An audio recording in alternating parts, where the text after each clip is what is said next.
Good morning, student. This is Nandita Singh from Lokmanya Tilak School. I am going to explain you chapter 12 of science. The chapter name is Light, Shadows and Reflection. इसका last part पढ़ाना है. Lunar eclipse. Solar eclipse में पढ़ा चुकी हूँ, जिसमें मैंने सूर्य ग्रहण के बारे में बताया था. लूनार एक्लिप्स यानी कि चंद्र ग्रहण. You all would have seen blue blood moon on 1st Feb 2018. On such full moon day, the earth is between the sun and the moon. On this occasion, if they happen to align in a straight line, the earth casts its shadows on the moon. This phenomenon is known as lunar eclipse.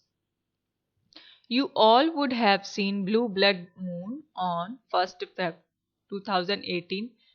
1 फरवरी 2018 में आपने blue blood moon देखा होगा.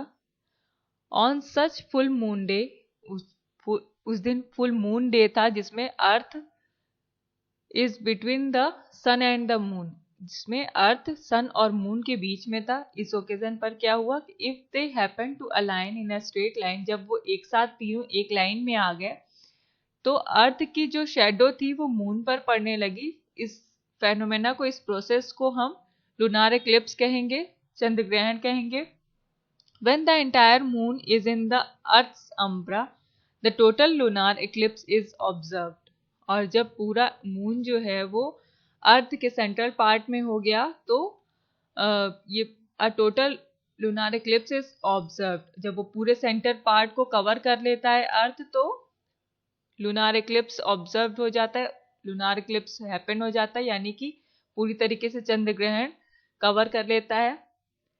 When a part of the moon is in the earth's umbra while the other part is in its penumbra, a partial lunar eclipse is observed. अब जब moon का जो part होता है, when a part of the moon is in the earth's umbra, जब moon का जो part होता है वो अर्थ के सेंट्रल पार्ट में होता है और वो धीरे धीरे जब नेक्स्ट पार्ट में या आगे की तरफ बढ़ने लगता है तो ये लूनार एक्लिप्स जो है पार्शियल हो जाता है. मीन्स हाफ ये डार्क दिखता है, हाफ लाइट दिखता है. Reflection of light and images. Reflection क्या होता है?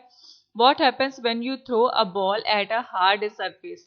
क्या होता है कि आप जब एक बॉल को किसी हार्ड सरफेस पर फेंकते हैं, the ball bounces off the surfaces and changes its direction of motion. Ball bounce होकर के डायरेक्शन को चेंज करते हुए मोशन में आ जाती है. The ball bounces off the surfaces, surface पर बाउंस हो करके वो अपने डायरेक्शन को बदल लेती है. Let us see what happens when a beam of light strikes a highly polished surface such as a mirror. और अब हम देखेंगे कि क्या होता है जब हम एक लाइट की बीम को, स्ट्रेट लाइन को, स्ट्रेट जो लाइट जाती है बीम को, उसको अगर हम किसी सरफेस एरिया पे यानी मिरर पर अगर हम डालते हैं तो क्या होता है? You will see that the light beam behave similar to the ball. तो आप देखेंगे कि जैसे बॉल एक्ट करती है वैसे ही लाइट भी रिएक्ट करेगी, बाउंसेस होगी. It bounces off the surface of the plane mirror and goes away in a different direction. ये मिरर पर बाउंस होकर के लाइट डिफरेंट डायरेक्शन में जाने लगेगी. This bouncing off and change in a direction of light on striking a plane mirror is called reflection of light. और ये जो बाउंस होकर के लाइट का डायरेक्शन चेंज हो जाता है प्लेन मिरर पर पड़ने पर, तो इसको हम, इस प्रोसेस को रिफ्लेक्शन ऑफ लाइट कहेंगे. Why is reflection of light reflection important? Reflection important क्यों है? Reflection enables us to see things. Reflection हमें चीजों को देखने के लिए हेल्पफुल होता है. A luminous source of light illuminate all things in the path of its light.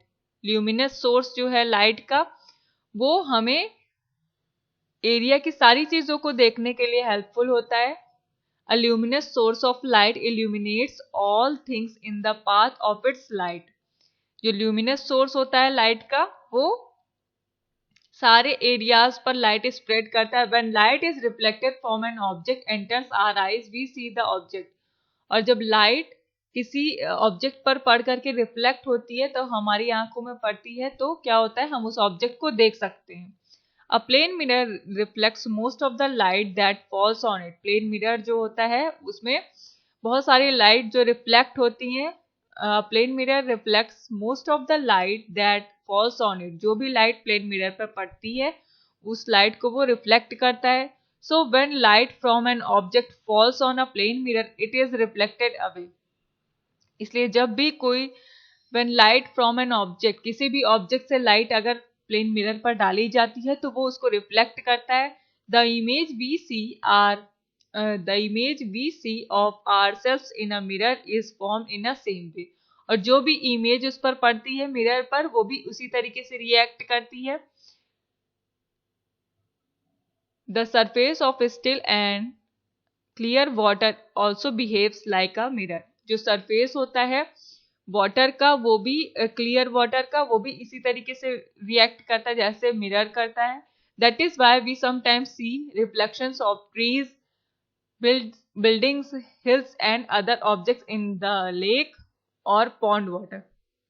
इसीलिए हम हर एक चीज का इमेज जो वाटर के साइड में होता है उसको हम पानी के सरफेस पर देख सकते हैं। जैसे इमेज बनता है ट्रीज का, बिल्डिंग्स का, हिल्स का या किसी भी ऑब्जेक्ट का बनता है जिसको हम पानी के सरफेस पर देख सकते हैं। How is an image different from a shadow?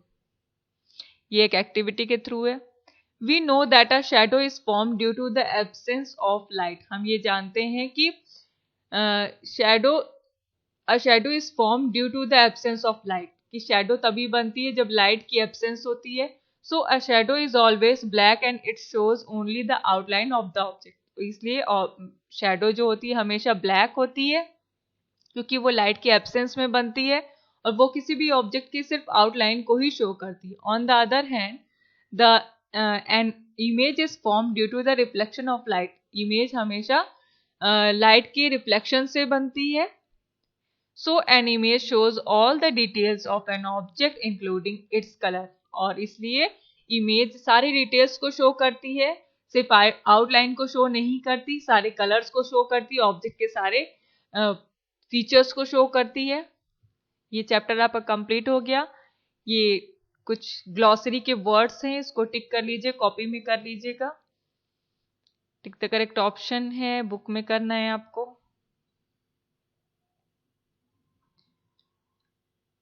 Fill up है, इसको भी बुक में करना है। वन वर्ड है, इसको भी बुक में करना है। लास्ट वाला, फिफ्थ वाला विजिबल नहीं है तो मैं बता दे रही हूँ। इसका होगा आपका रेगुलर रिफ्लेक्शन। क्रॉसवर्ड पजल भी होमवर्क है। क्वेश्चन आंसर बता देती हूँ मैं। मैचिंग आपका होमवर्क है। Question answer, what are luminous and non-luminous objects? Give two examples of each of them. What do you understand by rectilinear propagation of light?